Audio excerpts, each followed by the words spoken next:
ఆయన financial dealings అన్ని ఎవరు చూసారు? మీరేనా? నేను నేను చాలా వరకు నేనే చూసేవాడిని.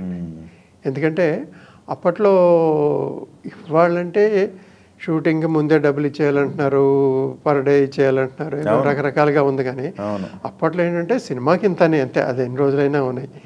పైగా అదేంటంటే సినిమా రిలీజ్ అయిన తర్వాత కూడా ఒక హీరోకే రిలీజ్ ముందు ఇచ్చేసేవాళ్ళేమో, కానీ మిగతా వాళ్ళందరికి కూడా ఏంటంటే రిలీజ్ తర్వాత కూడా ఇచ్చేవాళ్ళు. ఆఫీస్ మామూలుగా వాళ్ళ ఆఫీసులకన్నీ వెళ్ళి నేనే తెచ్చేవాడిని, తీసుకునేవాడిని.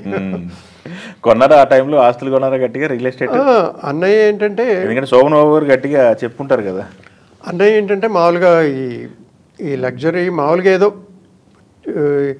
డబ్బు దుర్వినియోగం చేయటం, లేకపోతే వేస్ట్ చేయటం, లేకపోతే ఇవన్నీ లేదా, ఉన్నంతలో జాగ్రత్తగా మనం ఏదో దేవుడు మనకు అవకాశం ఇచ్చాడు, సంపాదించింది మనం నిలబెట్టుకోవాలి అని జాగ్రత్త పడే మనస్తత్వం తప్పితే దుబారా చేసి లగ్జరీలకు వెళ్ళి ఆ టైప్ ఆఫ్ మెంటాలిటీ కాదు. So is very comfortable. పొలాలు కనుక అప్పట్లో కాస్త భూమి మీద ఎక్కువ పెట్టేవాళ్ళు కదా.